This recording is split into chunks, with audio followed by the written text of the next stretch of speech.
This should be played at high volume, preferably in a residential area.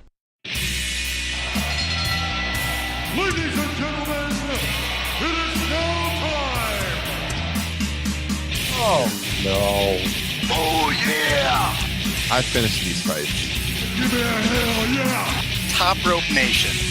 Learn to love it. It's the best thing going today.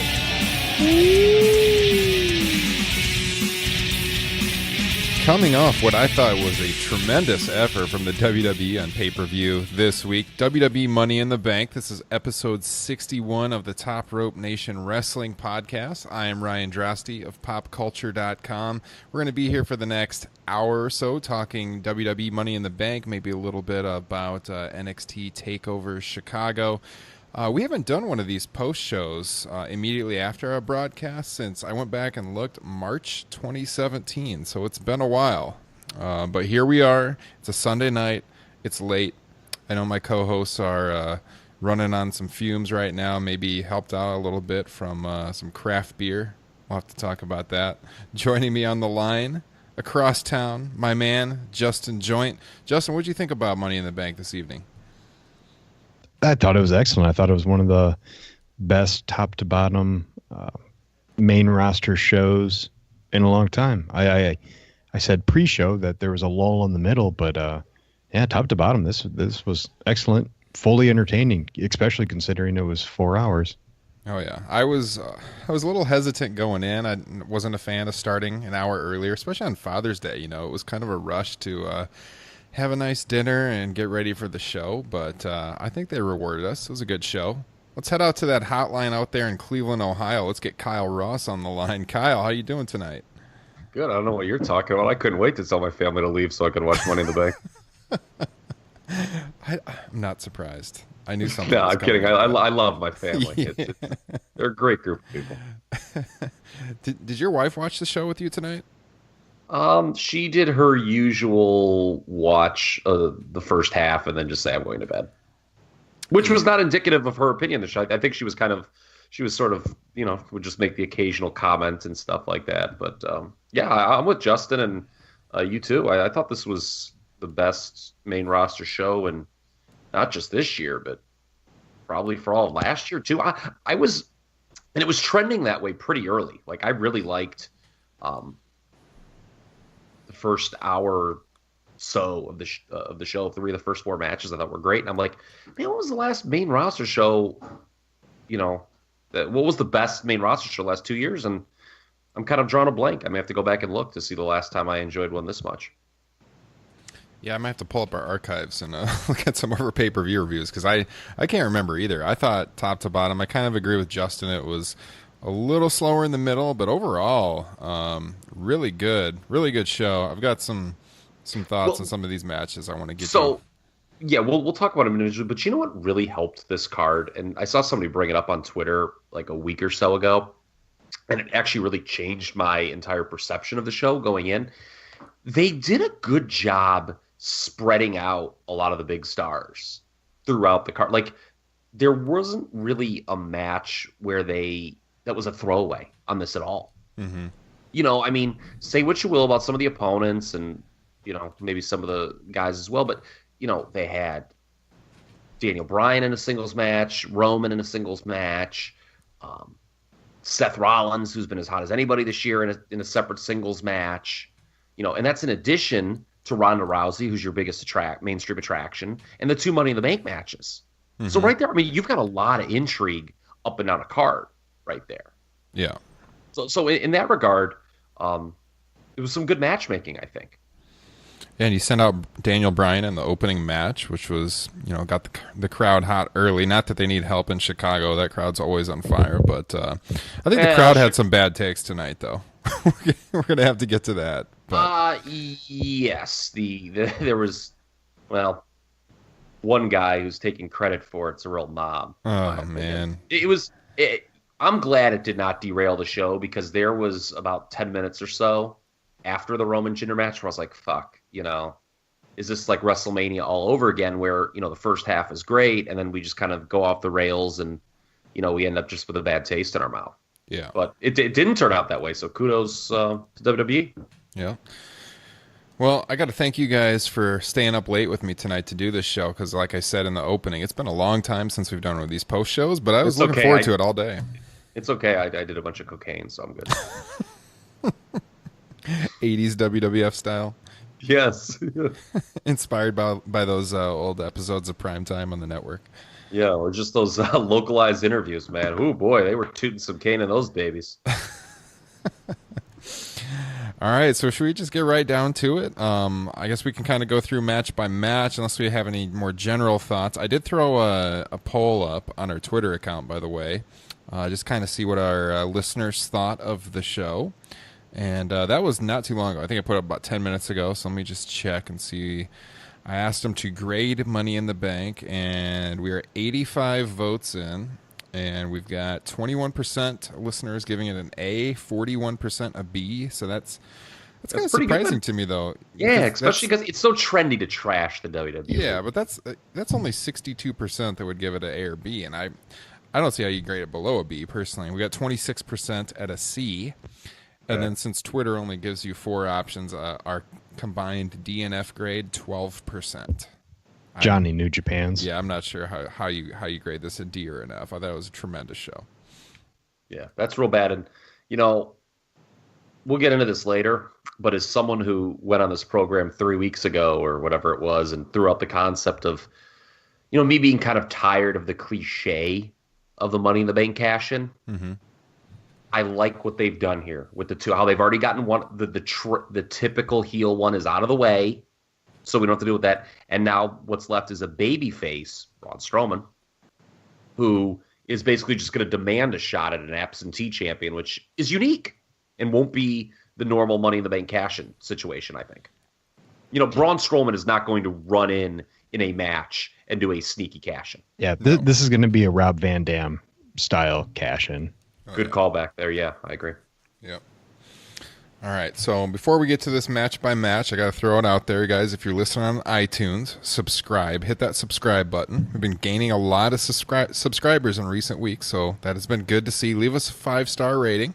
Check us out on topropenation.com. We're on Twitter at topropenation.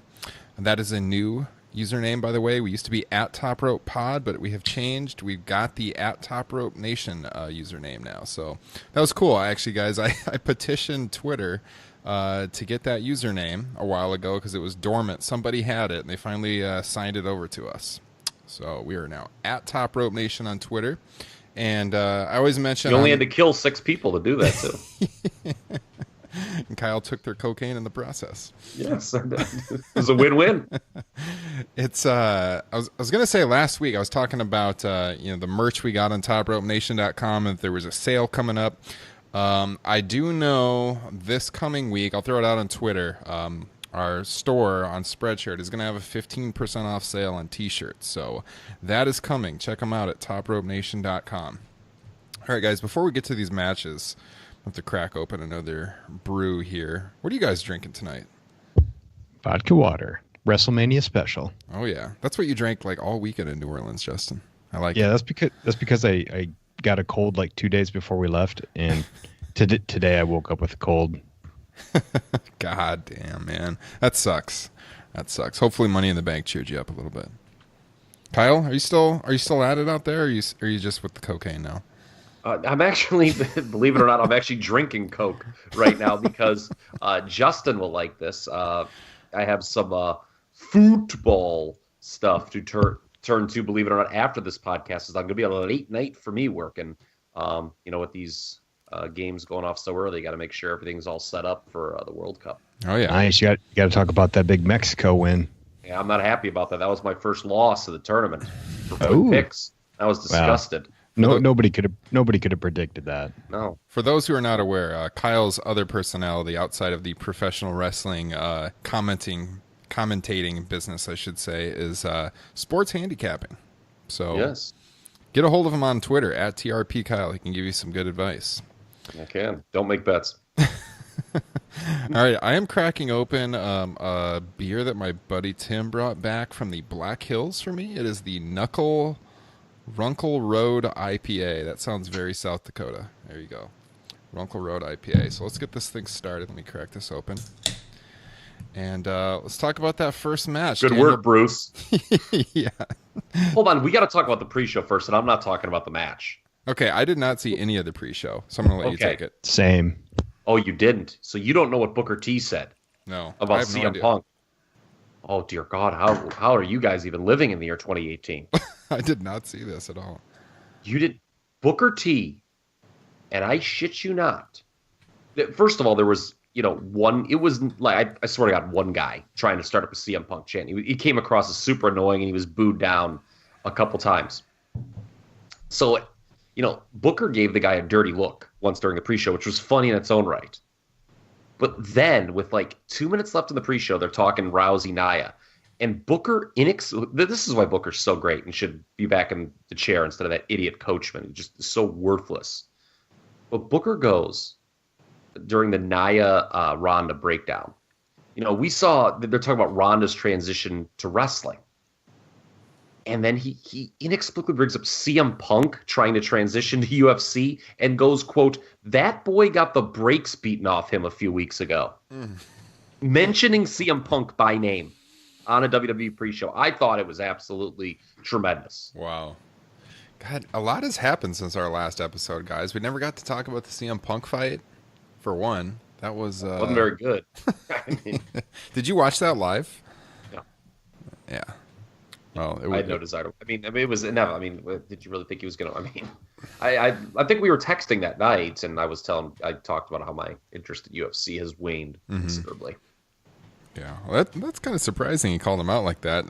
We didn't talk about the Corey Graves thing, obviously, with CM Punk. Which, if you take Corey Graves' word for what happened there between those two, it makes CM Punk look like a really just not a nice person. I don't know how else to put it. I don't know. It's kind of funny. Like, I have friends like that on Twitter or on social media who take things way too seriously, and whatever. It's just, it doesn't make them look good, and Punk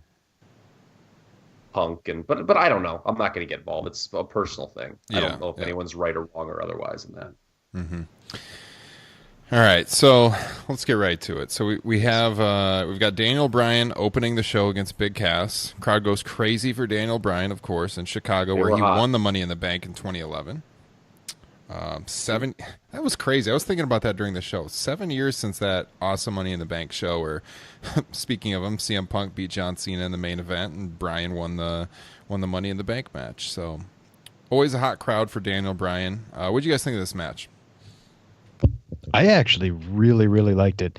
I'm a sucker for, working a limb. My only complaint is that Cass didn't sell the knee enough. There were just moments where, he'd be bouncing around on it, with the torture rack moment. But other than that, I thought it was terrific. Great opener. Mm-hmm. Kyle. Okay. Did anyone else think when this opened the show, oh my God, they're not going to open a show by beating Daniel Bryan in the first match? I kind of thought that, and and I was like, oh Jesus, they're going to lose the crowd already. But I was like, no, they couldn't. But I was invested in this man a lot. It was a noticeable improvement over Backlash. They got more time, more heat. I thought it was a borderline 4-star match. I'll be honest with you, it was an incredible performance by Daniel Bryan. Oh yeah, who is, in my opinion, the best all-around performer in the world. Yeah. Take that. 7 stars. Oh, we're gonna get to that. I got a take on that when we get to that AJ and Nakamura match. But yeah, thank God the answer was no. Thank God Bryan did go over. And I'm not saying that as a Daniel Bryan mark. I just think that, if you're gonna put this match first, like they did, you referenced it, crowd was super hot for Bryan when he came out. You put the babyface over. And they did. Cass, I'm with Justin. The selling wasn't great, but that's because Cass really isn't that great. Although I will give him a little credit here. He showed he can be carried. And I don't think it will take someone, obviously I just got done saying Bryan's best in the world. But I think he can be carried. What you do with him now, though, I don't know. Yeah. Because, it's pretty funny. As much as everyone wants to jump on WWE for a lot of its narratives, they told a story here where a little man, quote unquote, beat a big man by tapping him out clean twice in a row on pay-per-view. So Big Cass, he has no aura of invincibility. No. And it's kind of tough to even make him like a bodyguard now, given that happened. So I guess it's down to the mid-card you go. Yeah, that's what I was going to bring up to you guys is where does Big Cass go? Because after 2 clean losses to Daniel Bryan, this is obviously over. I hope they start transitioning Bryan into the title picture here pretty soon. Bryan, obviously, no concerns with his health. He was flying all over the ring and the outside of the ring in this match. Not much concern for his head, so I think he's fine. That was my take too. Tremendous performance. Smaller guy against the bigger guy. Bryan gets thrown all over the ring and the outside. Ends up getting the win with the submission there in the middle of the ring. And I thought it was awesome. I thought he told a good story against the bigger guy, and everything made sense. It was believable. Bryan's on fire right now. So they did get the crowd with that near fall when what did Cass hit? Cass hit something. I can't even remember what he hit now. I don't have it in my notes. But like there was a near fall the crowd bought. They thought Cass was actually going to win, and they kind of like were freaking out. This was really good. It felt very old school, where the crowd was very emotionally invested in the babyface winning. Mm-hmm. Remember that when I completely shit on this same crowd a little bit later on. Mm-hmm. Well, it started out good, right? Mm-hmm. Was it when I'm trying to think. He gave him like a side slam for a 2 count. Yeah. He gave him an elbow. Yeah, that's for what a I was 2 going to count. say. It was like a fall away slam or something like that. Yeah. Okay, so then we moved into everyone's favorite wrestler in 2018, Bobby Lashley, taking on Sami Zayn. Oh, stop. And I covered this match on Pop Culture. Oh, you did? And I did. It was... Now, did WWE cover you on Pop Culture is my question. Hey, you brought it up. I wasn't going to toot my horn too much. Didn't want to sound like Brad Shepard over here. But yes, my article from, Saturday, yesterday. I wrote an article on the WWE's Australia show coming up, which should be the most attended WWE show in history. They're having that at the Melbourne Cricket Grounds, which can seat over 100,000 people. What a promotion. So I covered it just like every wrestling site covered it. And when they were talking about the announcement on the pay-per-view tonight during Money in the Bank, they did their usual spiel of going through some of the, the top media sites and their coverage. And lo and behold, up pops popculture.com in my headline that I wrote. Pretty cool moment. My God. As you heard it first, the WWE's running Australia, according to Ryan Drosty. Yeah. Hey, it's pretty cool to see something you wrote pop up on a pay-per-view broadcast out of nowhere. My hat's off to you. Yeah. My hat's off. So that going hand in hand with my women's Money in the Bank prediction, which we'll get to here in a minute. It was a good night. It's a good night in the Drosty household. So speaking of a good night, actually Bobby Lashley. Yeah. I thought Bobby Lashley came off pretty good in this match. Hey, there we go. He's been pretty hit or miss since he came back. I think he needs to Certainly ditch the headband, man. He needs to ditch that headband. I don't like it. It's bad for his look. There's a point in the match where it like got over his eyes or something, and he couldn't see Sammy, and yet he kept wearing the headband. I don't get it. Why didn't he whip it off? Why keep it on? He couldn't see anything, but he kept it on. It's part of his look, and he ended up dominating, I would say, like the last 2/3 of the match, getting the win. He gave Sami Zayn the delayed vertical suplex, I think 3 times before getting the victory. And I guess the story we've talked about in this feud is how Sami Zayn has been super entertaining, taking really bad material and making it funny to watch over the last few years. Or a few years. It seems like few weeks. What did you guys think of this match and Sammy's performance selling for Lashley? Either of you? I was mostly busy being a dad during this match, which might have been a blessing. It being the resident mark of this podcast, I was super bummed seeing Sammy basically get squashed. And also being the resident mark, I'm going to say I hate that fucking finisher. I think it's lame as shit. Oh, I think you ought to be ashamed. I love it. I absolutely love how I watched the 2018 pay-per-view and a guy won the match with the delayed vertical suplex. I can't say enough how much I love that.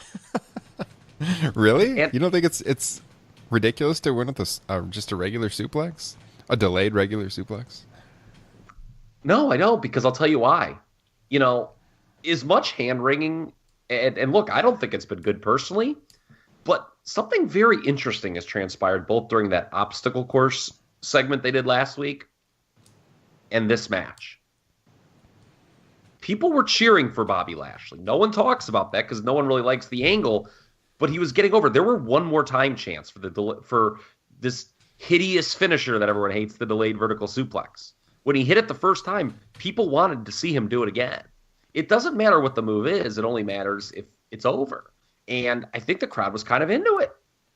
I thought it went a little bit longer than it should have, but it was exactly what it should have been, which if you're going to push Bobby Lashley to the top of the card, which we can debate if they should or not, but if that's the goal, then this match was pretty much done how it should have been. You know, and I think the bigger story, again, was Lashley not only didn't get booed, the crowd didn't turn on him here, but he was actually over. And I think Corey Graves was very funny on commentary in this match. I do agree with Kyle. I was expecting the crowd to kind of not just shit on this match, but shit on Lashley just because of the build to this match. But they didn't. They seemed to be into it. So bravo, I guess. Yeah, and I agree with Ryan's. I just want to kind of reiterate what Ryan said, that, you know, if you like Sami Zayn, maybe you're disappointed by how this whole thing turned out. But to me, I thought he performed. I thought, you know, in terms of the segments, which, you know, on paper were disaster and in practice, quite frankly, weren't a lot better. I thought he performed admirably in this role, which was basically put Bobby Lashley over. Mm-hmm.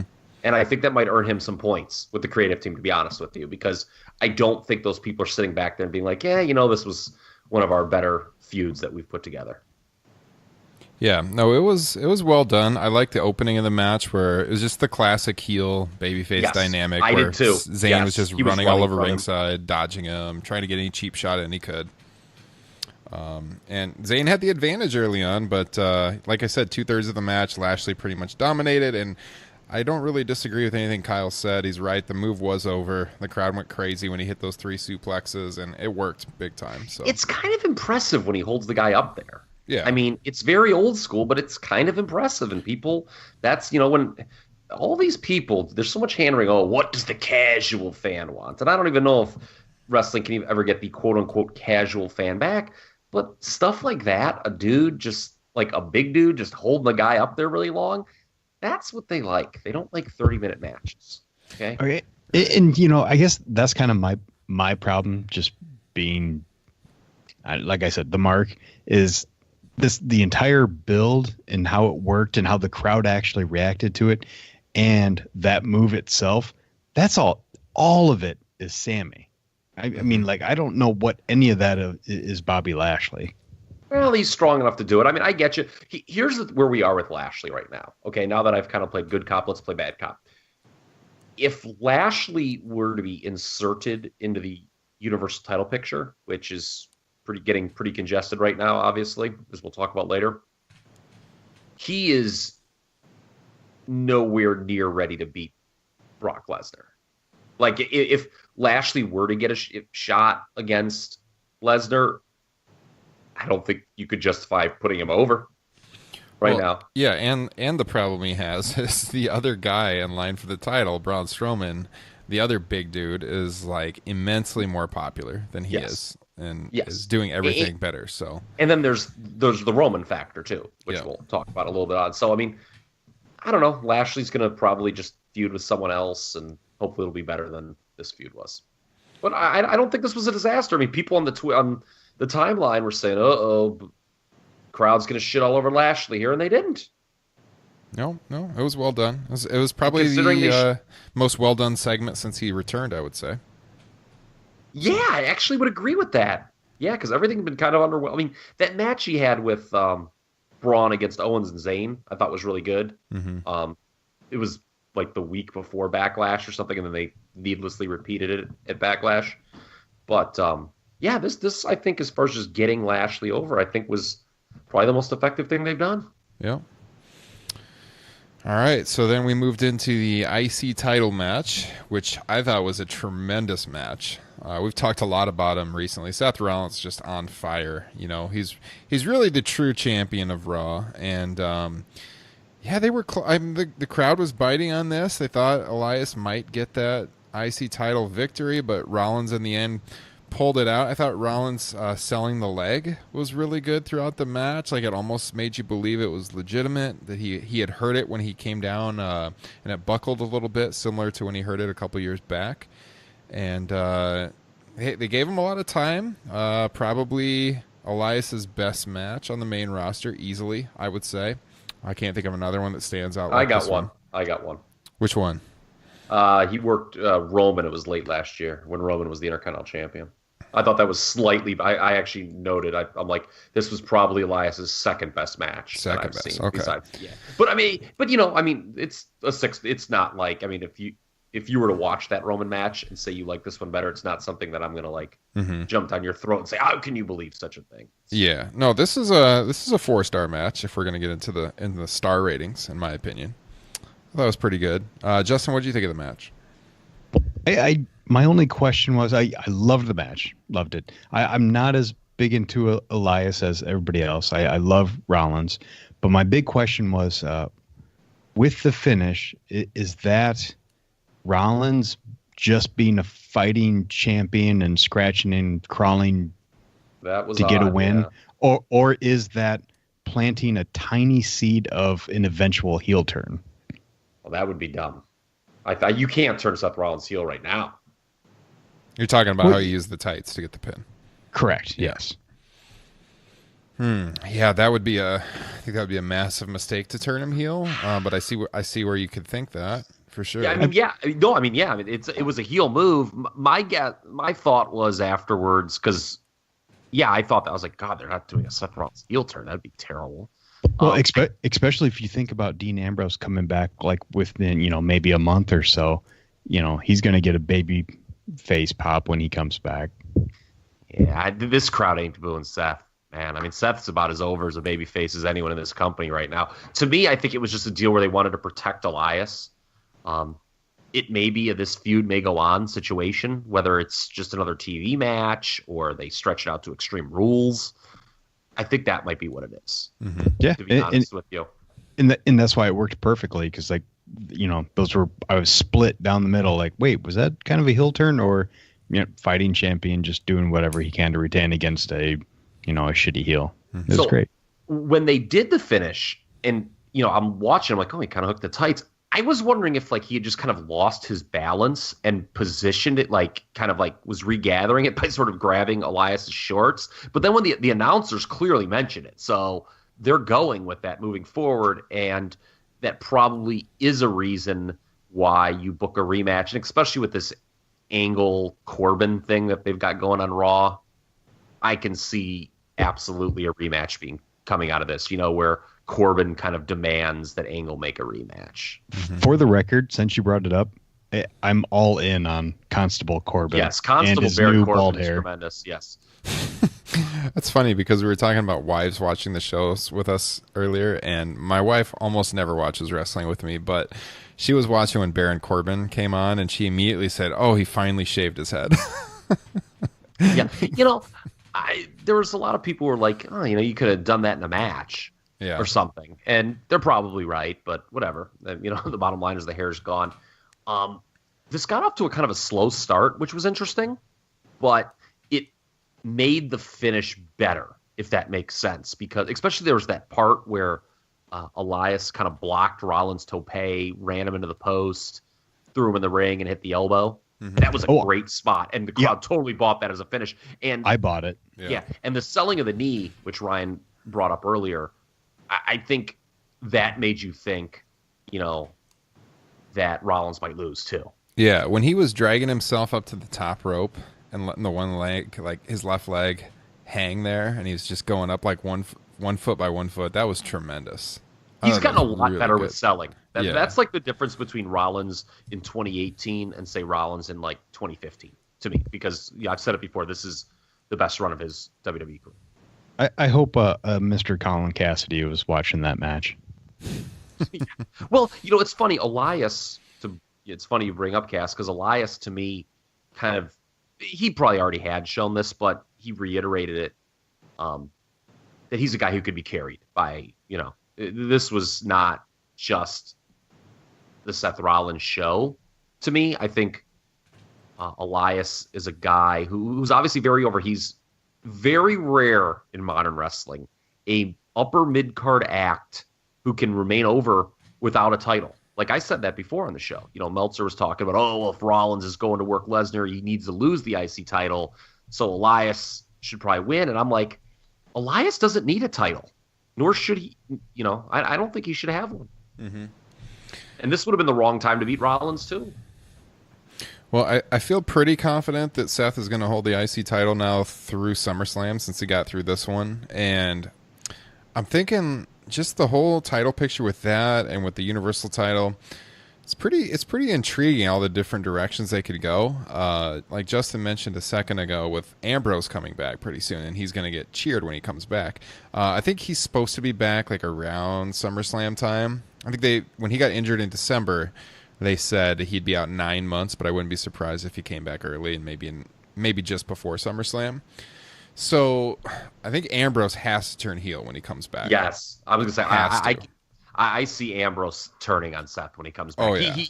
Everyone gets the comeback pop, dating back to Triple H in 2002. Mm-hmm. Where it's just, Triple H had been a heel and he'd been off TV for a while, but he just got cheered because he returned to TV. I mean, he hadn't done anything in storyline. He'd done nothing to justify getting cheered. People were happy to see him again. So Ambrose will get cheered initially, but I think if he turns on Seth, yeah, I think that was always the plan with the Shield reforming, was that they were going to break off and Ambrose was going to turn heel and they were going to feud. So I think they'll go back to that. And Ambrose just truly is way better as a heel. Just everything about his persona, the way he talks, his promos, he's way better as a heel. I hate the goofy babyface character that they had turned him into. He just had become such a forgettable character, but he's so good as a heel that I'm looking forward to that. So they could do Ambrose and Rollins over the IC title. You could also insert Rollins into the Universal title picture with Lesnar, but then you got Braun out there with the Money in the Bank briefcase, as we're going to talk about. So I don't know which direction they're going to go for SummerSlam. It should be an intriguing 2 months just because you have so much talent on Raw in that main event picture and directions they should go. So I think and then of course Roman Reigns is lurking out there too. So we'll get into that when we get to the Roman Reigns match. But yeah, I don't know. I think it should be a pretty fun summer in WWE as far as what directions they take. So I'll agree though that it seems like this is headed for a rematch. Yeah, Rollins and Elias, which again I don't think Elias will win, but no, that's why I said I was pretty confident he'll carry the IC title into SummerSlam. You would think.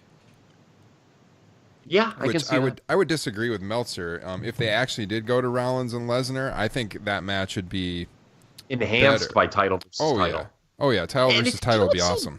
What's real head scratching? Not to pile on Meltz, but he grew. When I was growing up and coming of age and reading the Observer, Meltzer was always such a big NWA guy, and the U.S. champion always, got shots at the world champion. I mean, how many times was Lex Luger the U.S. champion against Ric Flair, the world champion? Yeah. I mean, I know it's a different promotion and era, gone by, but it can certainly be done. Oh yeah, I think they haven't done anything like that in quite a while. At least I don't remember the last time they did it. The only thing is, I don't want Rollins to get a match with Lesnar and lose. No. Oh yeah. Unless if, and I'm going to tease this for later, Roman cost Seth the match. That's the only way you can do the match and have Rollins not win the title. Mm-hmm. Is if a jealous Reigns cost him the match. Yeah. Which would, again, I've talked about that many times. I think that's one of the great stories WWE could tell. Call back to WrestleMania 31. Yeah, I kind of feel like Seth is kind of third in line maybe for that SummerSlam spot now with Braun going over and with the reports about Roman. Agree with that. So yeah, I absolutely agree. I don't think that match is actually going to take place. Yeah. All right, so let's get into the women's Money in the Bank match. So I thought it was better than last year's match. I thought it was pretty good. And as I predicted on the show a couple weeks ago, put yourself over, Ryan. That's right.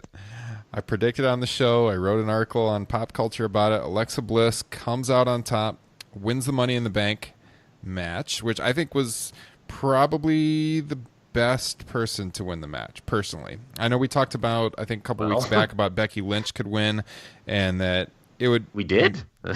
Didn't we talk about Becky Lynch?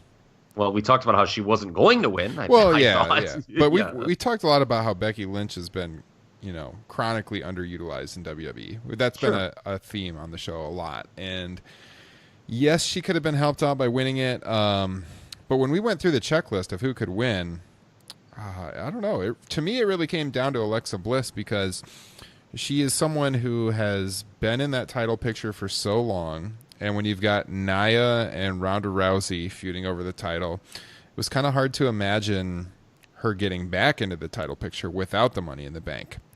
And I thought they would drag it out a little bit longer than they did. We'll get to that. But she won the Money in the Bank briefcase, which keeps her a focal point on Raw and in that women's main event scene. Otherwise, I just didn't know what they would do with her, honestly, over the next several months. And they obviously think very highly of her. They want her in that main event scene in the women's roster. You don't say. So, yeah. So given what happened, I mean, it's very hard to talk about this without talking about what happened later on. So she cashes in, and yes, we can just combine both matches here. She cashes in, she becomes the new women's champion. Yeah.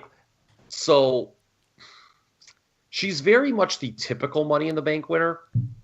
Especially the way things played out. That's exactly what I said. I think 2 weeks ago is she's like the perfect character to be Money in the Bank. So at the same time, 3 weeks ago, I said, for me personally, that cliche is kind of, I don't know. I don't want to say it's wearing thin, but it's just become redundant. That said, I like that they just got out of the way completely because when she won, my initial reaction was, first of all, she was the favorite according to the odds that I saw earlier in the day. So I was already busy writing out takes, in preparation for a Ryan Drosty pats himself on the back situation here on the podcast. But so I'm glad that we kind of to me, the week by week thing of Alexa Cash this week, when will she sneak in? That could have gotten tiresome. So I like how they just went right to it and that it's out of the way now. I don't mind it. And it is, it really does speak to how highly they think of her, man. Because basically since she's been in the main roster, she was the second SmackDown Women's Champion. She started getting over, beats Becky Lynch in late, 2016? Yep. Okay, yeah. Ever since then, she's basically been in the title picture. So you're right. Your point was well taken that she's never really been outside of a title picture, and this was the way, certainly, to insert her back into it. I do think she is going to be good in the role of chicken shit heel that Ronda can chase. And she also has, Nia Jax. That feud's been restarted, which, quite frankly, we were texting during the show, and you mentioned that Nia as champion wasn't really working. I agree with that. I go back to what I said before WrestleMania in that, the sooner you had Nia beat Alexa, the worse it was going to be because those rematches weren't going to have a ton of intrigue because no one was going to buy Alexa beating her in a straight-up match. Well, they did it this way, and I think now that the feud's reheated, Nia is back after, they had their toe in the water with her as a heel in the build-up to the Ronda match, which we can talk about that match later because I thought that was very good and deserves its own separate talk. But Nia can kind of go back to the role that they were crafting for her WrestleMania time as a babyface who had been turned on by Alexa. What are your thoughts, Justin? I'm kind of confused. Are we just talking about the Money in the Bank match right now? We can go between both of them. I think we'll talk about both matches in sequence here, just because they're so related. So, I guess I don't know. To me, in the moment, it felt uninspired to have Alexa Bliss win. It felt like everybody's expecting Natty to win because they seem to be building a storyline there, which now I'm like, well, what was that about? There doesn't seem to be any meaning to it. Well, she could still just be like the buddy, I guess, and turn on her as a detour later in the year. I'll save some of my other thoughts when we get to the actual match, but just a trivia corner. Can you guys name the other two people that cashed in same night? Kane was one of them. Yep. Mm-hmm. That was the one I was going to go to. One other. I do not recall. Dean Ambrose. Oh, that's right. Yeah, that's right. Yeah.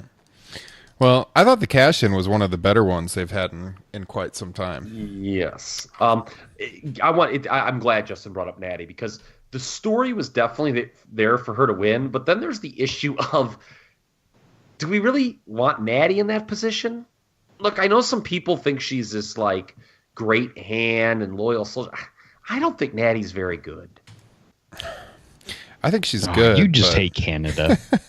I think she's very good. She's technically very good, but her character is terrible. I think she has been, I don't know, demeaned isn't really the right word, but she's been booked terribly in WWE. Well, farting Natty was not good. that kind of killed it for a while. Well, yeah, she's never been booked to be like someone you would take seriously. She's obviously like one of the better ring technicians in the women's division. I don't know about that. Her selling is terrible. Sometimes she always forgets what leg was being worked on. Always. Like watch a Natty match, she always forgets what leg was being worked on. I think, and I just don't think she's an upper card performer. You know, like if they had done the cash in, you know, as much as they had kind of building to it and people had worked themselves into thinking that Natty would win the Money in the Bank and then, you know, turn on her quote unquote good friend Ronda. From WWE's perspective, I could see why they want Alexa in that spot instead of Natty. Mm-hmm. Because I think she's just a bigger star. Yeah, well, I was going to get to that. I think if you're looking for the feud for Ronda Rousey, who's going to be the ultimate face character in the women's division, you got to book her against the best heel, and Nia wasn't cutting it, and I think Alexa Bliss is arguably the best heel in the women's division. And I saw some comments on Twitter about, Alexa Bliss wins the title. Nobody's going to believe she has a chance against Ronda Rousey because she's so much smaller and everything. But this is professional wrestling. Do Goldberg Owen. Or I know you guys are going to frickin' shit a brick over me referencing that, which, by the way, may have been the last post show we done when I put everyone in their place. But about that, what a wonderful match. It was that show, yes. Yeah, I might go home. After this podcast, I might go watch that match again and relive its 90-second greatness. That's what you do, right? I mean, yes. To me, it's Alexa avoiding the match as long as possible, and then she finally has to, you know, get in with Ronda and just gets obliterated. Mm-hmm. Like to that point that people on Twitter were making. Yeah, I think you have Ronda just crush her when the match finally happens, but I would hold off on that happening for a while. Well, what I wanted to get into, though, is that it's completely ridiculous when we're talking about professional wrestling to be like, nobody will buy her fighting Ronda Rousey. I don't know. I don't put too much stock into that because there's all kinds of feuds over the years where you have someone that was like incredibly smaller than their competition and it was still booked like it was a serious fight. So it doesn't matter like it used to. It's kind of an old school take, quite frankly. Yeah. You know, I mean, it's funny, like a buddy of mine, we were talking that, like, you know, now that CM Punk is clearly been established as a terrible MMA fighter, like, you know, in the days of Bill Watts, CM Punk would have less than zero shot of ever being hired in Mid-South, you know, because he's been exposed as not being a tough guy. Well, how much smaller is someone like Shawn Michaels against Kevin Nash or even Shawn Michaels against Davey Boy Smith? Far smaller, right? I mean, Alexa Bliss was a power lifter. That's true. I mean, they could bring that up. You're right. Yeah. I mean, that is a good point. They could bring that up, you know, I mean, that was a big discussion at the Mania mixed tag. You know, when Stephanie was kind of when she was able to kind of fend off the armbar. People are like, oh, that's so fucking ridiculous. Ronda Rousey, world class. Well, at least, but Stephanie's not even an active wrestler. I think when you're talking about two active wrestlers, it's particularly nonsense. I know I'm actually agreeing with you. Oh, I know. I know. Think in the world of wrestling, yes, I think there's, people enter it with a suspension of disbelief. They just don't want their intelligence insulted, and if they're creative, I think they can find ways to make that match, enjoyable and deliver. As far as the Money in the Bank match itself, this was really good. I thought it was a lot of climbing, which sounds like a interesting takeaway to analyze a ladder match. But honestly, that's the way they should be booked. I get that there was a lot of 2 women are climbing, 6 are laying around on the outside, but I like when a ladder match is built around just going up the ladder and getting the briefcase. Those TLC matches with Edge and Christian and Dudley's and Hardy's, as lauded as they are, there was a lot of stuff in that match where the guys were doing stuff that really didn't make sense. A lot of those big spots. Yeah. Like Jeff sacrificing himself, in a non-ladder, in a non-get the belt situation. Really, you shouldn't be doing that. So I like this. I saw somebody compare it kind of to Bret Owen from SummerSlam 94, the cage match, in terms of really just working to the gimmick. And what I mean by that, and if you haven't seen that match, is I always thought that was the best Blue Bars cage match with the escape rules, because they really that match was totally built around just escaping the cage. Yeah, and Owen diving at the corner. Yeah, you could argue that that's a shitty way to do a cage match, but Bret and Owen understood the kind of the rules of what they were doing and worked to it. Whether you liked it or is up to you. But this was very much women are just trying to get up the ladder the whole time. Yeah, and it was good. Maybe this was match of the night. I don't know. There was I don't think there was one match on this show that was like the definitive best match of the night. Personally, there was a lot of good matches. Ooh, I would disagree on that one. Same. But I do think. Here we go. I know what I'm going to do. This was a very good Money in the Bank ladder match. It followed the typical formula where you got 8 people competing in a ladder match where everyone kind of collides at the beginning, everyone falls down. You've got your 2 or 3 people working the ring and kind of going in and out. Yeah, I didn't have a whole lot of complaints about this. One thing I did notice during the match, maybe this is nitpicky, but I think Naomi at one point was using her kicks. Oh, and they looked really bad on TV. I hate that move anyway, but it didn't even look like they hit. No, it was terrible. It was really, really bad. But overall, yeah, there were some sloppy parts in the match from other performers too, but I thought it was pretty good, well done, and much better than last year's match. So that brings us I think both Money in the Bank matches were better than last year's. Spoiler alert. This brings us to the Crowd and Roman Reigns and Jinder Mahal, which was a gigantic cluster. This was really, really bad, guys. This was like WrestleMania's Crowd Part 2. And they have to, like we were talking about this in our text, they had to know this going in, that they book Roman Reigns against a heel like Jinder Mahal that nobody's really invested in, nobody cares about. Certainly the Chicago crowd is not going to care. Jinder got some cheers from them, but it pretty quickly turned into the fans taking over the match with all their chants, and nobody cared, and it was just awful. Justin, your thoughts? Yeah, the problem is the sentiment for a long time was just turn Roman Reigns heel. But he's already a heel because he's getting booed, but he's not even getting boos anymore. He's just getting apathy. I mean, nobody cares, and it's just distracting from the entire match. I couldn't even tell you if it was a good match or not because I was distracted by the crowd, just like I was at WrestleMania. Yep. No, Kyle, what'd you think? Yeah, I mean, I don't want to sound like a dick, but like you just couldn't enjoy it because the live crowd was going to make sure you didn't. And look, I'm going to just say it. I think the guy who organized the chant's a fucking tool. Why don't you explain that? Because you just sent that to me towards the end of the show. I actually had not seen that. So I'm not going to even give the guy the dignity of like giving his Twitter handle. It's out there. A lot of people have retweeted him. People have different takes on him. I just laid out mine. There was some guy who was there live who took it upon himself to have an organized list of chants for the live crowd to chant during that match and actively sabotage it. And the guy really, thinks he's cool. And, maybe you do too. If you do, whatever, I guess. You're wrong. But there were a lot of people on my timeline that were ripping the guy, and I think rightly so. Of course, he had some something about Moro in his handle, which tells you all you need to know about him and his opinion of commentating.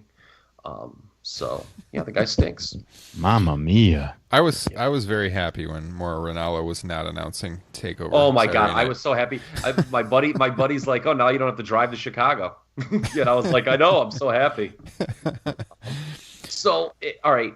By the way, how about Roman in the death spot here, following a blowaway women's match? A real change from 10 years ago, WWE. Where you have the alleged main event male babyface following a blowaway women's match.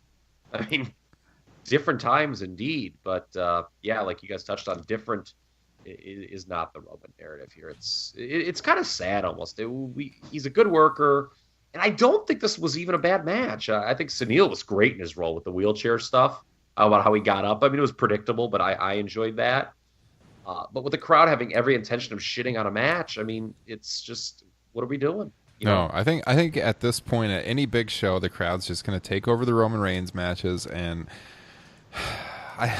I'm kind of dumbfounded. I don't know what they do here. We knew we were going to get that reaction at WrestleMania, and that's why. Yeah, I didn't know. It caught me off guard. Here, the key is we had talked about it. I was more concerned because what you said a few moments ago, and we talked about this on the show before, when you have this dynamic, when Roman is working against a traditional heel like Jinder that the quote-unquote smarks aren't invested in, the match doesn't work. It's apathy, like Justin said. It's not like the dueling chants of the Cena days or even Roman when he was working against like a guy like a Kevin Owens or AJ Styles early in AJ's run, where you have that segment of the crowd ardently pulling for Roman's opponent. That adds to the match, in fact, I think.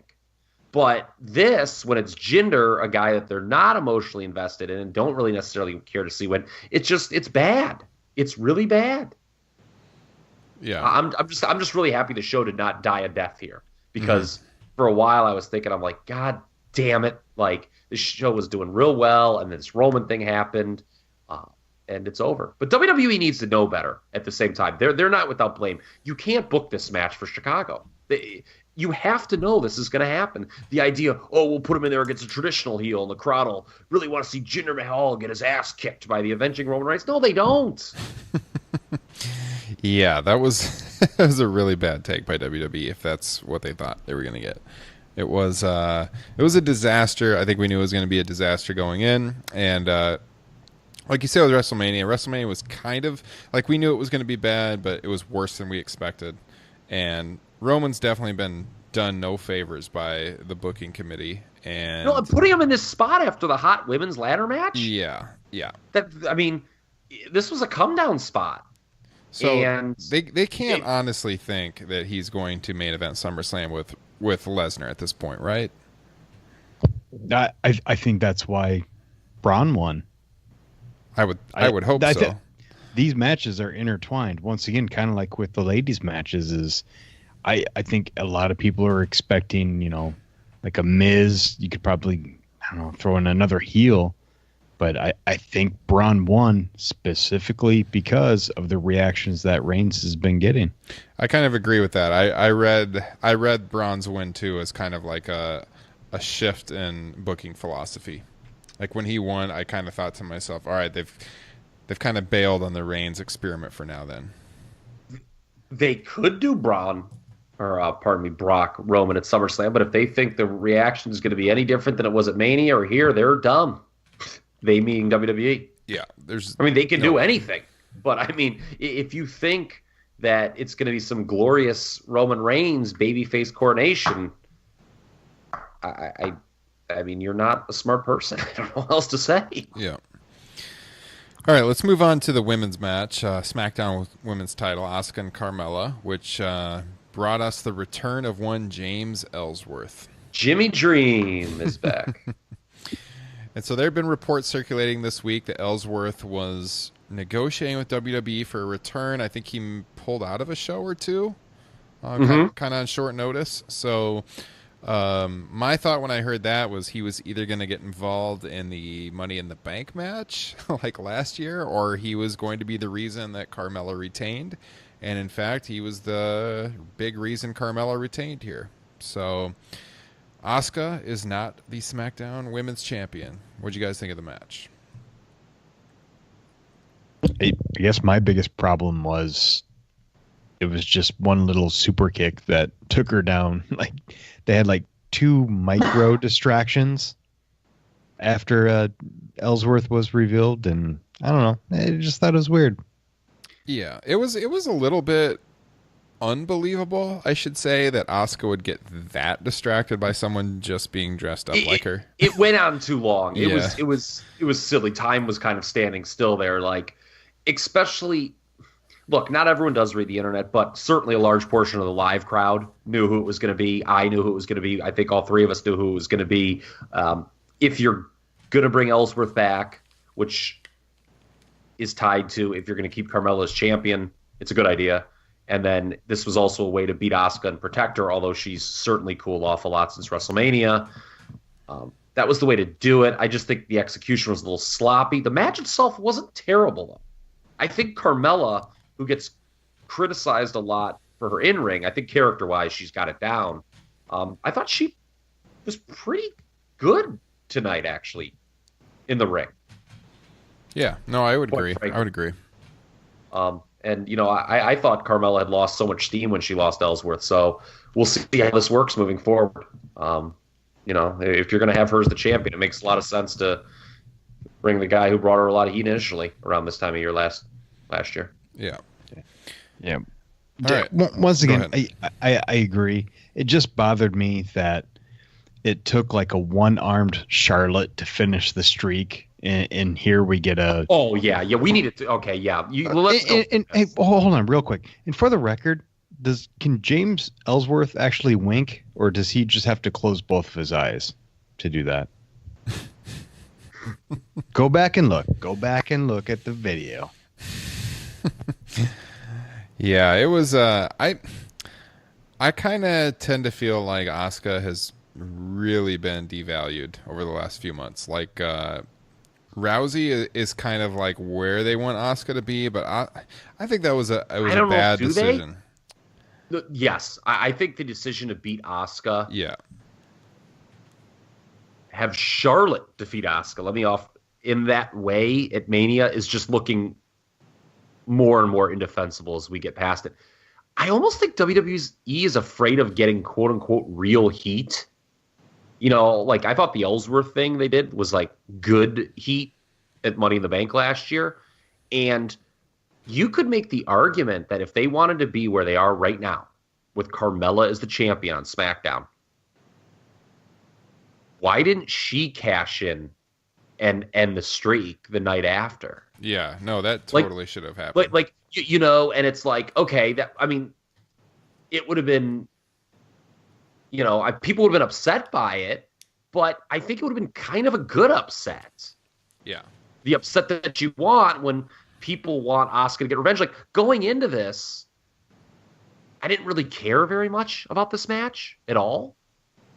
And if Carmella had been the one to end this streak in that way, I certainly would have cared a lot more from the perspective of, okay, you have Asuka going for revenge for that one loss. Instead of the, oh, I beat Charlotte, who beat Asuka, I'm better than Asuka. Like that just didn't really do it for me. You're exactly right, because then you have the situation where, oh yeah, Asuka's lost a match, but she was screwed over. Like, she hasn't really lost a match. She was screwed over. Instead she loses clean to Charlotte on the biggest show of the year, and it just completely derails her, and she's never really got it back since then. No, she hasn't. I mean, it's surprise. I do think the undefeated streak jumped the shark in the mixed match challenge. There was a lot of, I was looking at the comments during that thing, and a lot of people were like, well, obviously Asuka's going to win this thing because they're not going to have her lose the streak in the mixed match challenge. And people were right for thinking that. I mean, she did win. So this sounds weird. I actually think Asuka should not have been in the mixed match challenge. I think I kind of thought that at the time too, that it was kind of an odd position for her to be in with the streak and everything. So because they made it very clear, if she loses here, the streak's over, and you just knew they weren't going to end the streak on the Facebook platform. Yeah, no kidding. They were going to do it in an impactful way. And I'll be honest with you, there would be some real heat for Carmella had she, ended the streak in that way with a cash in. I mean, they could have had the Iconics beat up Asuka. Mm-hmm. No, I think instead of just like they did Charlotte. Yeah, I think as good as Carmella has been kind of coming into her own as a heel on SmackDown, the booking itself has been so problematic that I just feel like the SmackDown women's division's a mess right now. And Raw, even though Nia Jax wasn't clicking, is like heads and shoulders above the SmackDown women's division right now. It still feels that Carmella's a kind of a placeholder till we go back to Asuka Charlotte. Mm-hmm. Which is, I think, the long-term direction still. Yeah, I would agree. And by the way, had Charlotte lost the first time around to Asuka, let's say like Asuka, they had her streak end in the cash-in way against Carmella, like we're talking about, and Asuka then eventually does get revenge. You could have had Charlotte potentially, just demanding that one more, give me another opportunity, please, or something like that. Mm-hmm. And I think there would have been more intrigue had Charlotte lost the first time around. Yeah. No, I would agree. Okay, so we're going to go right into the last man standing match now with Nakamura and Styles. So, Kyle, you had mentioned a second ago that you didn't think there was a standout match for best match of the night. Do you want to take that back at all right now? No. Okay. All right. Well, I think this one was no, hold on. Let's easily rephrase the standout that. match. I don't think there was I could see people. I'm not saying that this match was bad. I'm just saying that if you don't think this match was the best match of the night, which I guess you're going to disagree with me on, I'm not going to jump on you for that. All right. Well, I thought this was the best match of the night. I thought it was the best match Nakamura and Styles have had in WWE. That I agree with. And here's where the Johnny New Japans are going to jump on me. I would much rather watch this match again than Omega and Okada from Dominion last weekend. I think this is a better match. Really? Really. That's crazy because I wouldn't agree with that. All right. I would. Okay. Here's the better comparison. I would rather watch Nakamura Styles from Money in the Bank than Jericho Omega, and I would rather watch Gargano Ciampa from New Orleans than Okada Omega. Yeah, I agree with what Justin just said. For the record. We did not get to talk about that Dominion match because we didn't have a show last week because I was out of town until right now. And it was a great match, although of the 4 Okada Omega matches, I thought it was the 4th best one by a pretty significant margin, actually. I thought the match was too long, and that was Justin's first reaction too when we were texting about it. It was really, don't get me wrong, it was a really good match. What's that? Reading would be your friend.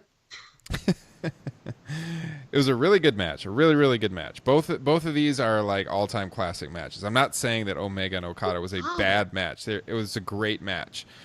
But if I'm going to go back and watch a match a second time, like my buddy asked me the other night to watch Okada Omega after TakeOver, and I wasn't interested because I've already seen it and I didn't want to sit through the 70-minute match again. It was just too long. Like, they could have cut 20 minutes out of that match, I think, like Justin said, and it could have been just as good. There is a strong groundswell on the Twitter.com from some areas, depending on who you read as your reviewers, that a lot of these Broadway matches that the Meltzers of the world hype, they could really stand to have the first 15, 20 minutes cut out. Seriously, but they dick around and they don't do anything. Way too long. Way too long. I agree with that, yes.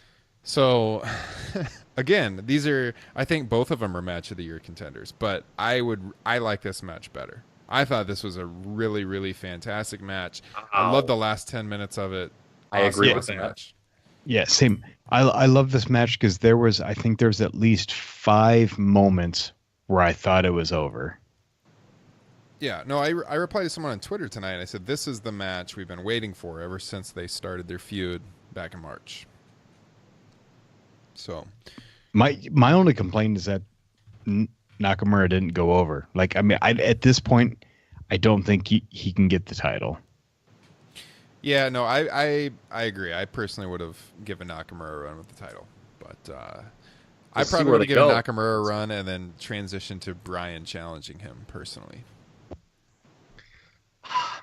Okay. I think the irony of what you just laid out, Ryan, is that this match was also too long. I think the final 10 minutes were great, but I was not that into it early on. I'll be honest with you. And maybe it's just because I haven't really been that into the feud. I am interested if, I go back in a couple years and maybe this ages well. I don't know if it was the expectation going in or we've talked about it before. When you create a dream match scenario, hard to live up to that sometime.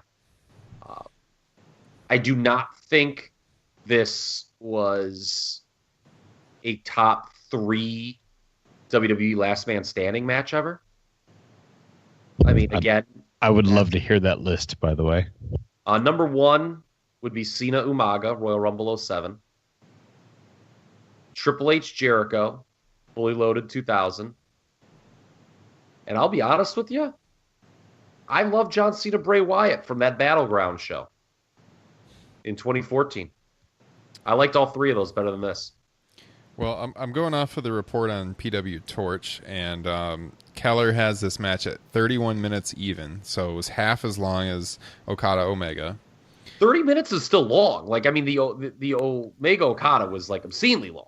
No, yeah, I agree that beginning was a little slow, but I thought the back half was so good. Yeah. Yes, the stiff kick to the balls from AJ was absolutely tremendous. Yeah. I almost thought that should have been the finish. Mm-hmm. Well, Wade Keller has this match at a 3 3/4 stars, which I think is preposterous. I kind of agree with Wade Keller, a good personal friend of mine, by the way. A good personal friend of yours. All right. Yeah. No, I think that's preposterous. I would agree with I don't see you don't give this match 4 stars at least. Personally, I would agree with 3 3/4. I think I could watch it again. What was interesting to me is I had a thought going on. The fact that this went on before the men's Money in the Bank meant you knew there'd be no cash in with like Miz or anything like that. Yeah. So maybe that's why it took me a little bit to get into it, because I was kind of processing that in my head. I really wish I wasn't trying to process so many things during these pay-per-views, but I can't help myself. Coming out of it, though, I think that I have 2 takeaways. One, Justin touched on it. What do you do with Nakamura now? I mean, is he just sort of, I hate to use the Brian Alvarez phrase, is he just a guy now? I don't know what you do with them. I really don't want to see these guys have another match at Extreme Rules. I don't. And something else Justin said, though, that I think is interesting, because he's not the only one who feels this way. AJ's had like a really long run with this title and isn't being celebrated at all. Like, who would have ever thought that AJ Styles having an 8-month run as WWE champion wouldn't be considered like this cool thing? Because don't you guys agree? Like, people have just kind of been waiting for him to lose it, I think, to Nakamura. Mm-hmm. And, I think, if anything else, a takeaway from this is they like AJ a lot. And, that's not a bad thing. And I'm sorry, his work has been far superior in the WWE environment to Shinsuke Nakamura. Yeah, no, I think it's ironic because there's a lot of fans that are always bashing the WWE product, but you've got AJ Styles with this, like, he is the he is the guy that all the smarks love, and he's had the title, like you said, for such a long time, yet people bash the WWE constantly, so that is kind of ironic. This was probably Nakamura's best main roster match, though. Oh, yeah. Yeah. I'll say that. Yeah. No, I'd say this is a 4.5 star match, personally. Ooh. Personally, I would say 7.5 stars. Oh, God. That's incredible. You know, it's completely ridiculous to expand your rating scale to 7 stars, but Can we? I think this is the appropriate moment for Kyle to give us the take that he gave us on, you know. Am I gonna have to go to the phone and see what I've written? Sometimes, guys, I'm not sober when I send these things. I can't remember. It has to do with Meltzer's takes. Oh yeah, I remember that. Yeah, I remember that. Hold on here, 1 second here. Okay, I think that's very significant with what's going on with wrestling today. Okay, here's me arguing. For personally, with someone about NAFTA. Hold on, that's the wrong. I'm going to set this up. I got out of wrestling for a while, and then I got back into it, mostly WWE. When was this? 7 years ago, 8 years ago, something like that. But I got back. I'm kind of the same. I'm the same, actually. That was around the period where I cooled too. So I get back in, and for some reason I find this whole 5-star thing, and so that's how I got into New Japan. And so he has a certain amount of credibility, whether it's obviously subjective, but why kind of throw that away in this moment in time for whatever reason? I don't understand. Yeah, you're right. It ruins your entire 30+ year history of rating everything on a 5-star scale. Okay, all right. I found my takes here, so I'm gonna re-give them here. I remember. When you mentioned the ECW thing, I kind of remembered. So, okay, here's the issue with Meltzer and this insane stretch of ratings he's been giving to New Japan over the last 2 years. He's basically saying that New Japan Pro Wrestling in 2017 and 2018 is definitively the best wrestling that there ever was. And that's just simply not accurate. I'm sorry. It's just not definitively the best. There have been some absolutely incredible matches during that time, but the idea that it is just so definitively better than any other wrestling that has ever existed is just wrong. I mean, so that's, forget about like his credibility, or just like expanding the rating system. Just the fact that the ratings have just been so inflated for this one promotion in this one period of time.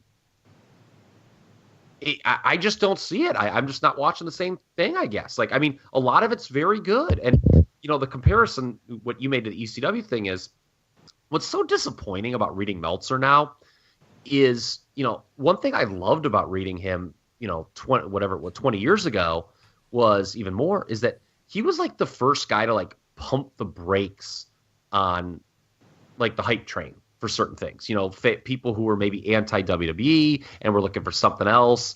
He would always be one, and he was right at the time, to point out some of the flaws that, the mouth breathers were looking past. And ECW is a perfect example of that. There are people still to this day who like think ECW is better than WWF and WCW at the time. And in 1995, that was probably true, but it certainly wasn't starting in the back half of 96 till the time ECW went out of business.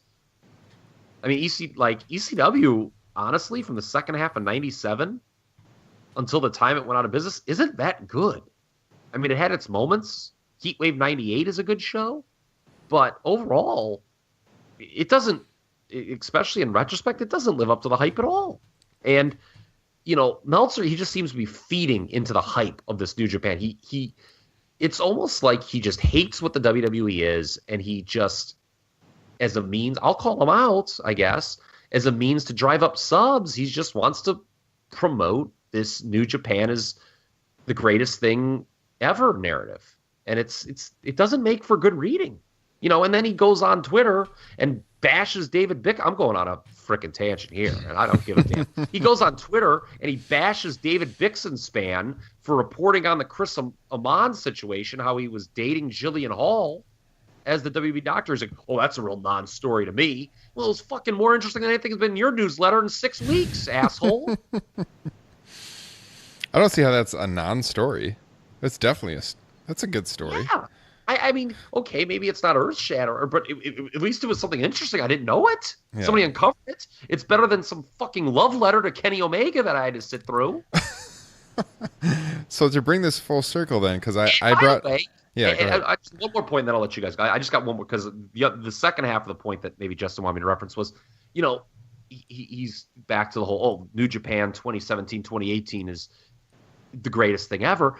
It's funny to read his coverage of New Japan the last 2 years and compare it to All Japan from the mid-90s, which when you look and go back, if you want to look at his star ratings, he gave a ton of high rating. There was no promotion in history up until New Japan Now that he gave a higher concentration of high ratings to than the King's Road period of All Japan.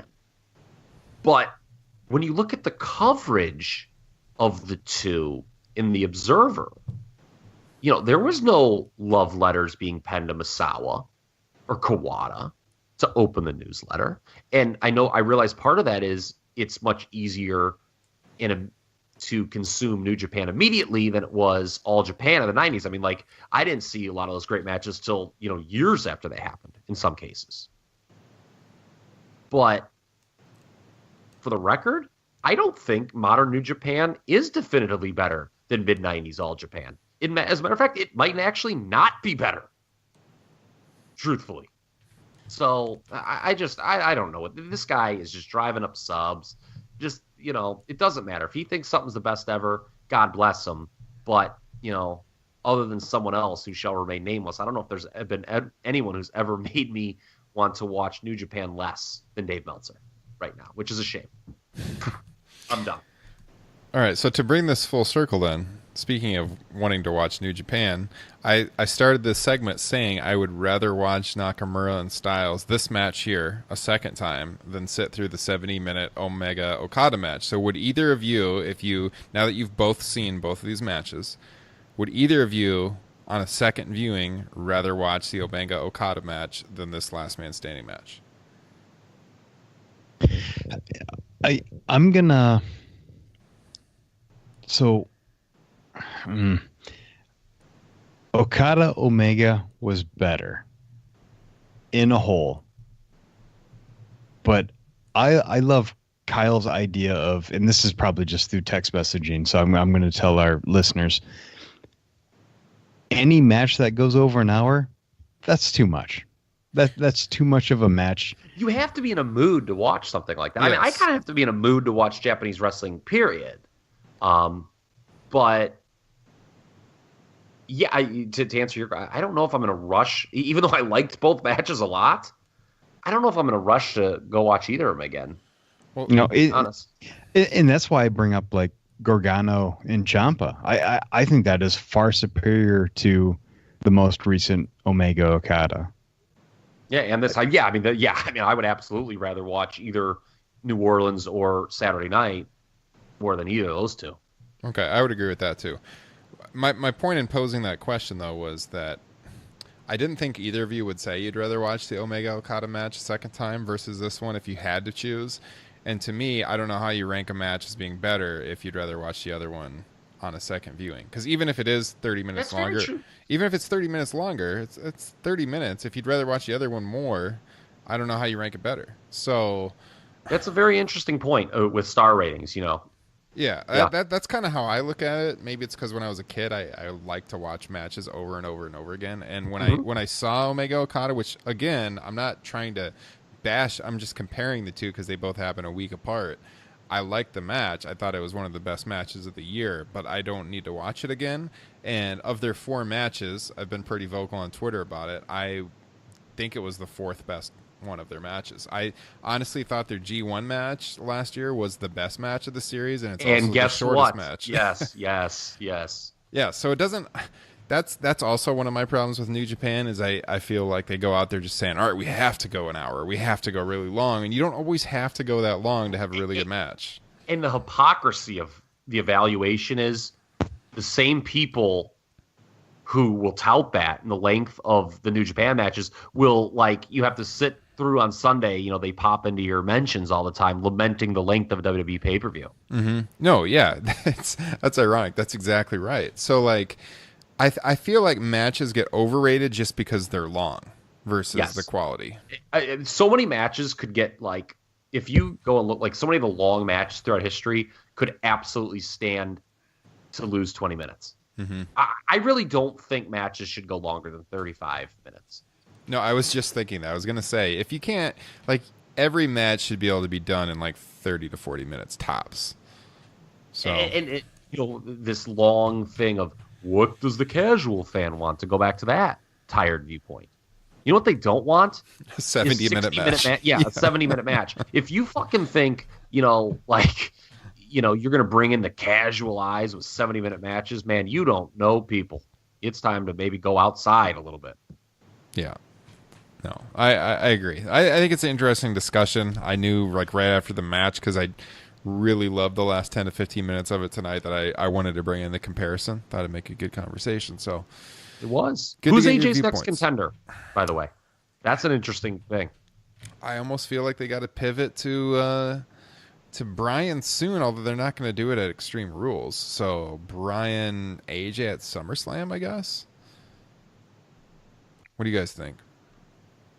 I'm total with Braun Strowman winning. I'm totally lost on SmackDown because they had it set up where, you know, Nakamura wins, and then you had, you know, Miz, Bryan sitting right there. Yeah.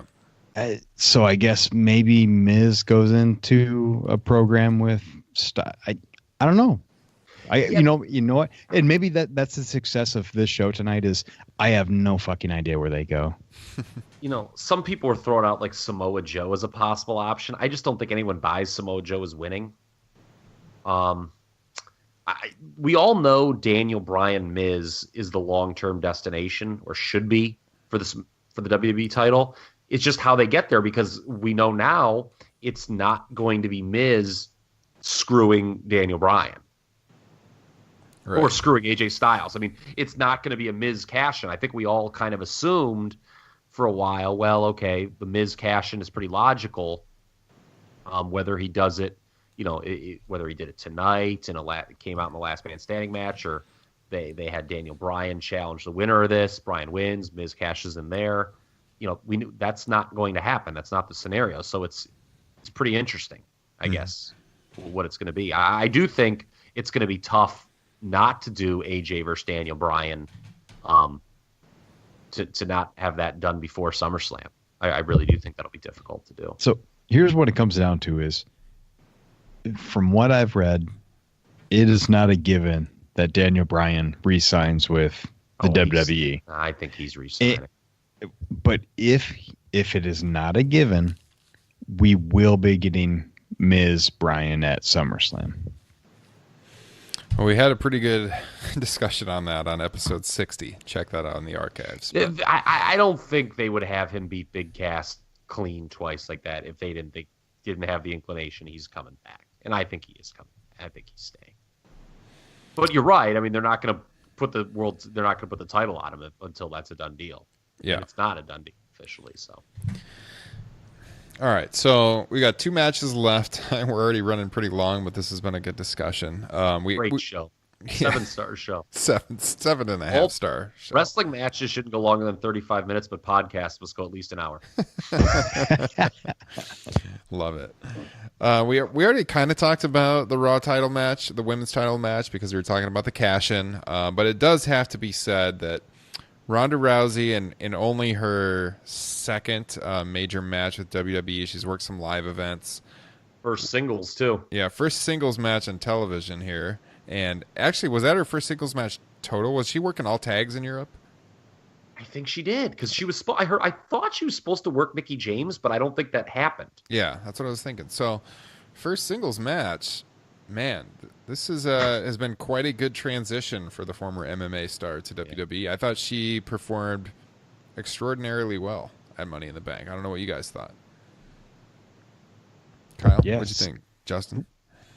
No, I was just gonna say same. I was concerned it had a big match feel, and I was concerned for her well-being the entire time. So I thought they did terrific. Yeah, one thing I did want to say, I just thought of watching the match, is for anyone that doubts like how good a shape these professional wrestlers are in, Ronda was mighty sweaty in this match.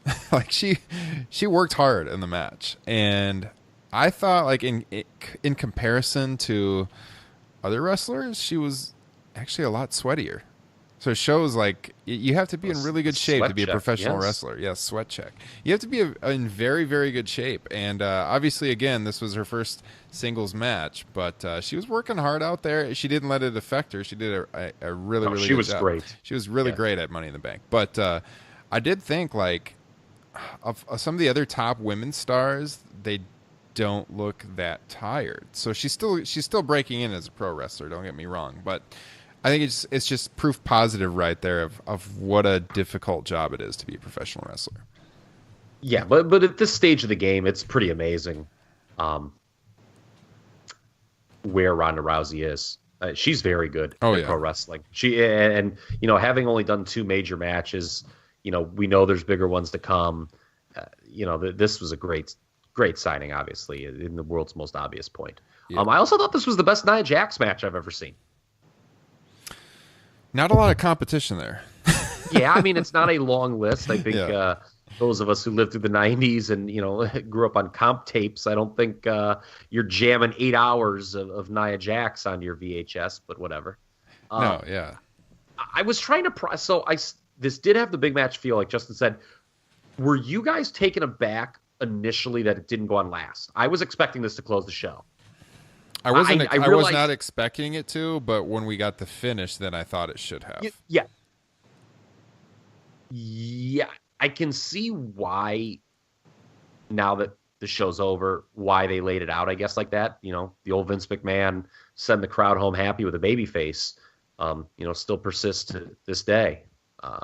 But going in, I thought this match, it could be anything. It could be great. It could be a disaster. But the bottom line, I was invested. And the Bliss cash-in worked, again, like how they just got it out of the way. It was over. She now has 2 babyface challengers who, in storyline have every right to be pissed at her. So that's good. While there's some confusion on the SmackDown side, there's no confusion here. Jax is clearly going to go back to being the babyface she was coming out of Mania. And, the only other thing I have to say about this is Jonathan Coachman just absolutely fucking sucks on commentary. He was awful. The way he killed that. God bless Corey Graves and Michael Cole for just when Coach tried killing the bear hug.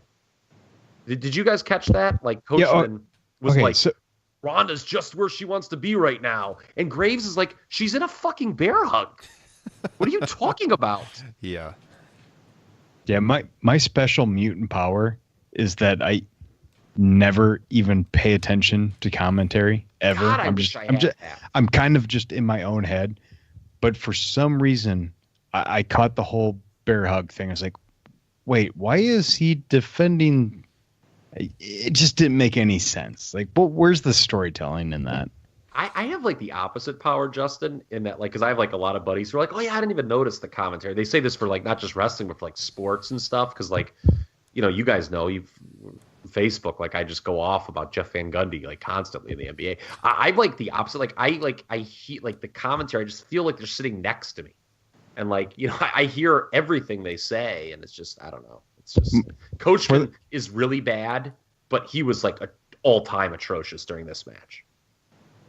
No, yeah, he was, and then he was immediately on Twitter like defending himself afterwards. The people who were just desperate for a retweet from Jonathan Coachman were like, I love when Jonathan Coachman puts the marks in their place.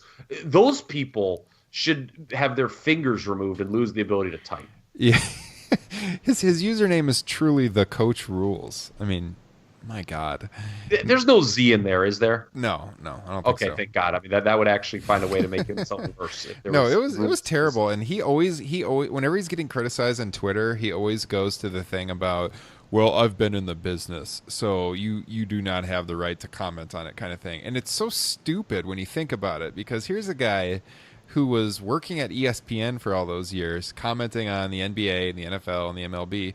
Well, Jonathan Coachman never freaking played in any of those leagues. So then why is he qualified to comment on professional sports? Oh, and by the way, he sucked on SportsCenter too. But seriously, you know what I'm saying? Like, that's a great point. That's a great point. He criticizes fans all the time, like, oh, you haven't been in the business. You have no right to, judge me on this. But you're commenting on professional sports and you weren't in. That's just a terrible take on the part of Jonathan Coachman. And, yeah, I agree with everything you guys said. It was pretty bad, but. So, did you guys see they did put? We should mention this. It's interesting they didn't put this on the live pay-per-view, but on .com they did an interview with Alexa Bliss where she said, "Oh, I have some unfinished business, and I think I know what I'm going to do." So they really teased this potential cash in on that. I saw that, and part of me was waiting for Alexa Bliss to come down. I did not see that. No. Okay. Yeah, I thought. One other thing I want to say about this match before we move on to the men's match is that someone on Twitter had commented how Nia Jax, speaking of Nia Jax's abilities here, was in such a high-pressure situation because she's out there with Ronda Rousey and you don't know what you're going to get. She's never been in a singles match and she might have to carry her, and they put together a really good match. And, again, Rousey is kind of in that situation where we talk about the men that have come from, like, the real athletic background, whether it's Kurt Angle or Matt Riddle, that have really warmed to professional wrestling very quickly, and Ronda Rousey's right there in that same category, in my opinion. So I mean, given the situation she's been put in, no one has been like, I shouldn't say no one, because I mean I could invoke some old school stuff. I mean, as far as celebrity, like Mr. T was like part of the most probably important match in the history of the promotion, but he wasn't expected to carry it though. He was just basically like, hey, here's a celebrity in a pro wrestling match. Just like, don't be hideous, Yeah. I mean, Ronda Rousey is being expected to do a lot more than like Mr. T was, or like Lawrence Taylor in WrestleMania 11. Certainly. Oh yeah.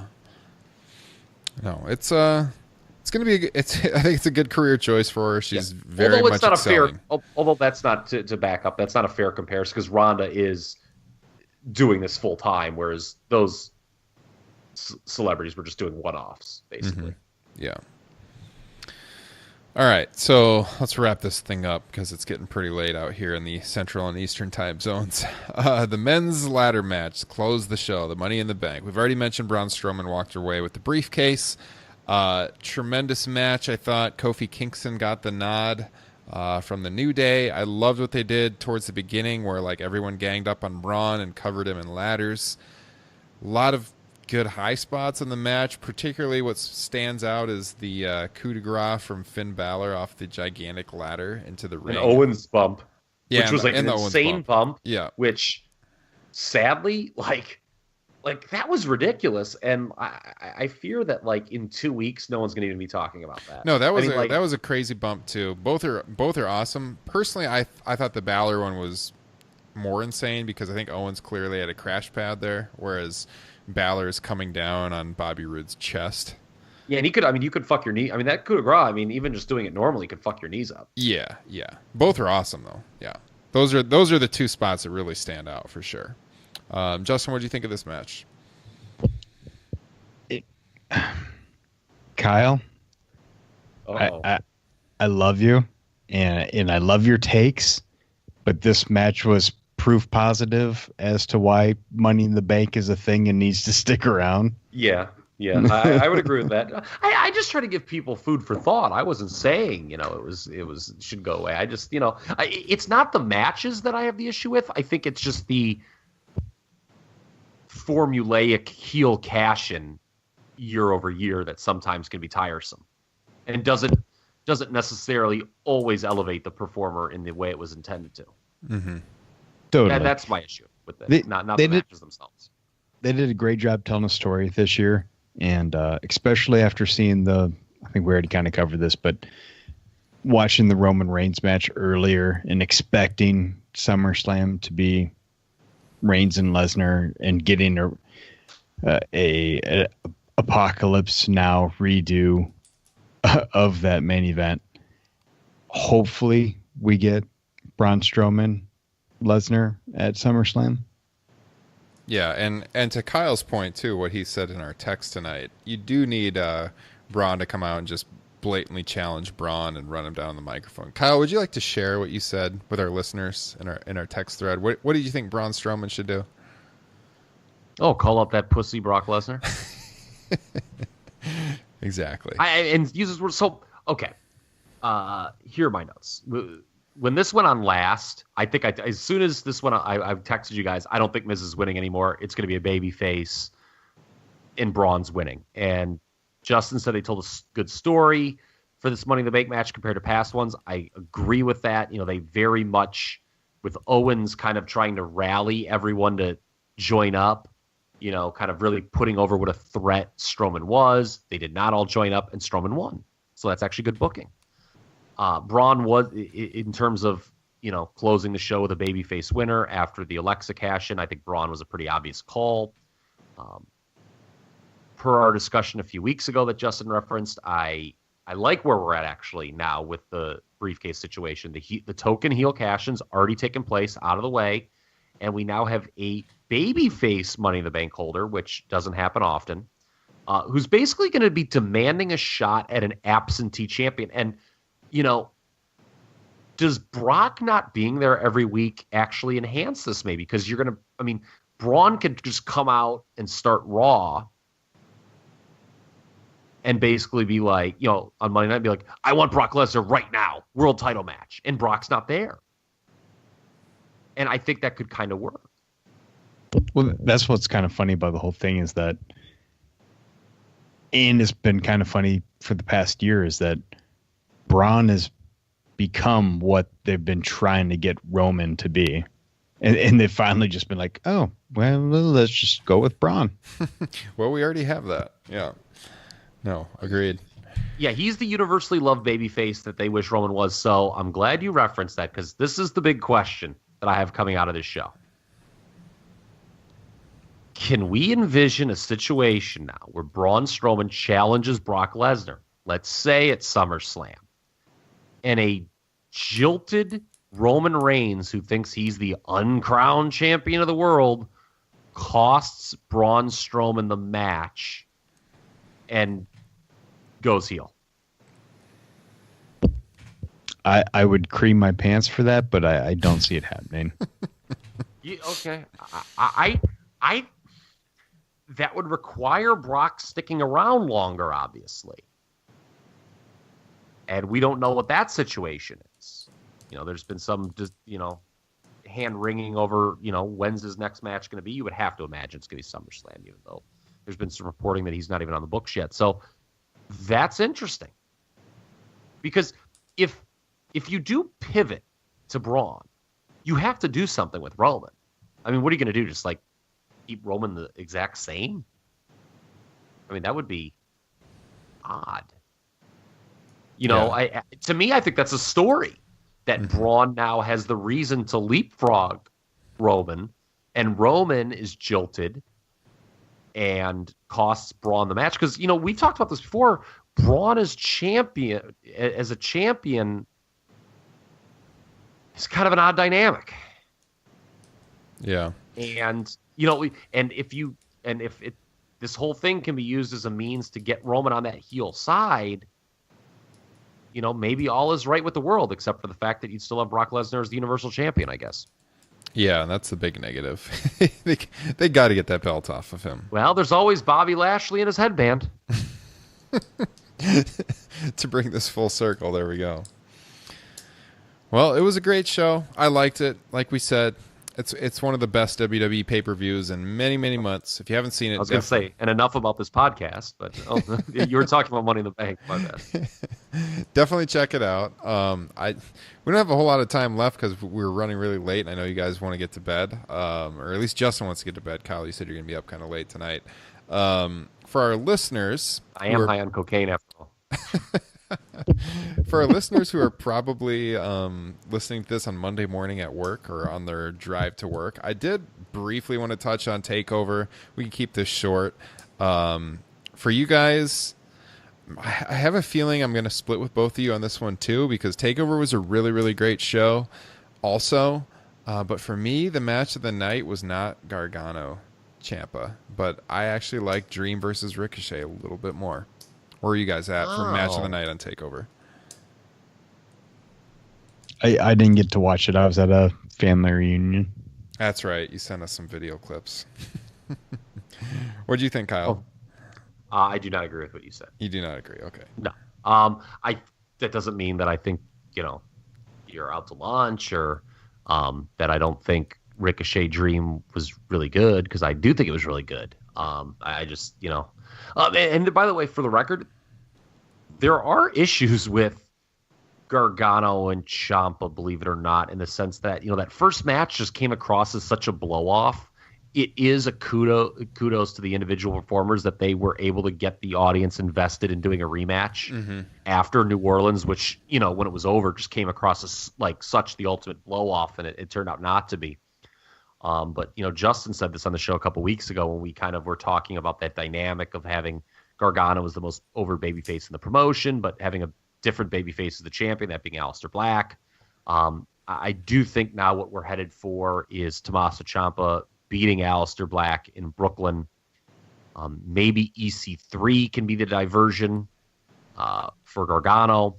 They kind of teased something on TV briefly a few weeks ago. I actually thought EC3 was going to get involved Saturday night. But then John, because to me, the big money with NXT is Johnny chasing and winning the title. And I think him beating Ciampa in a rubber match, whether that would be, Survivor Series weekend or if they drag it all the way out to Mania, I think that's the end game here. Yeah. Can I go ahead and give that 8 stars now, or should I wait? You could. You might as well. I thought TakeOver was outside. Like, it sucks that, like, for me watching it, like, you just knew it wasn't going to be as good as New Orleans. So, like, it kind of was, like, as great as it was, like, to me, it was, like, the fact that it was a step down, That's kind of why I like Dream Ricochet better. That's what I was going to get at. I liked both matches a lot, again, just like Omega Okada versus Styles Nakamura. But Dream Ricochet was just a little bit more fresh, and I kind of felt like I had seen it before with Gargano and Ciampa, but I just feel like it needs to be a title match, and I felt like we'd kind of been there before, and like we talked about on the show a week and a half ago or whenever that was, the Aleister Black title reign has just been very underwhelming. This should be the title match. I thought it was creative. I actually really liked the finish and how Ciampa got the win with the boards exposed in the ring. That was really cool. I liked it a lot. But Dream Ricochet, if I was giving them the so-called star ratings, I'd have them super close, like within a quarter of a star, but I'd just give the slight nod to Dream Ricochet just because it was a little more fresh in my opinion. But both great matches. I'm really interested to see where they go with Dream now that he lost. Obviously there's been a lot of internal debate in WWE. Do we call this guy up now or continue to have him get seasoned a little bit more? Because I was going to say we should mention that he was dressed up like Hulk Hogan, which maybe that speaks volumes for where the company's at with Hulk Hogan.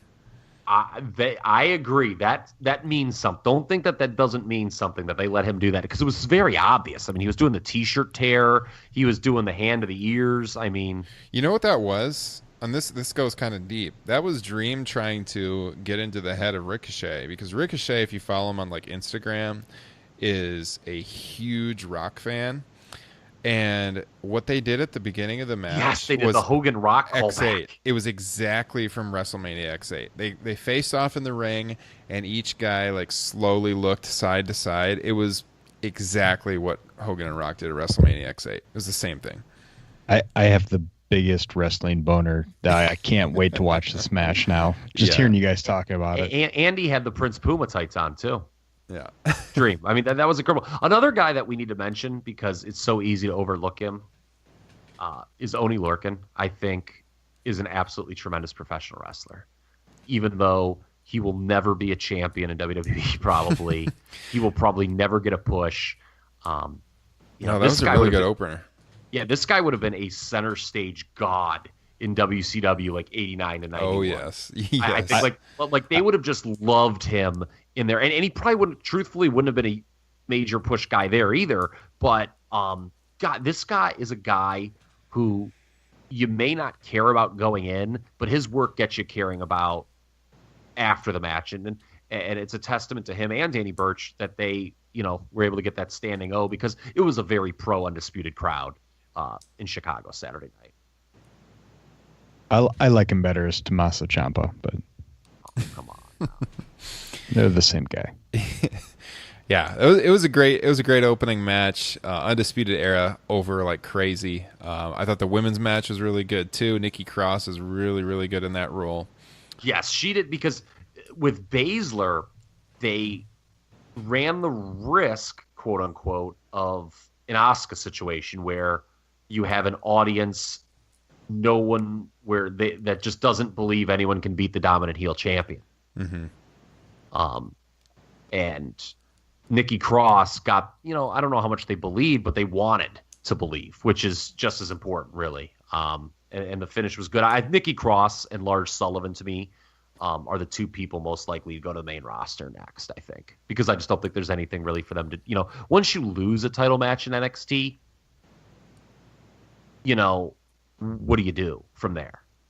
Yeah, so that's true. I see those two, and maybe Velveteen Dream. I don't know. It's depending what they want to do with them, as the most likely to go up next. All right. Well, with that, everyone, that I think is we're going to wrap up our NXT TakeOver / WWE Money in the Bank post show. Thanks for joining us. I know we went a little longer than usual, but really good show this weekend. 2 shows this weekend. A lot to talk about. So thanks for tuning in. We will be back at the end of this week for our typical Thursday night / available for you Friday morning show. So check us out then. Until then, we'll be on Twitter at Top Rope Nation. We are also on Instagram at Top Rope Nation. And of course, check out the archives on iTunes, topropenation.com, and wherever podcasts are found. We'll catch you guys later this week.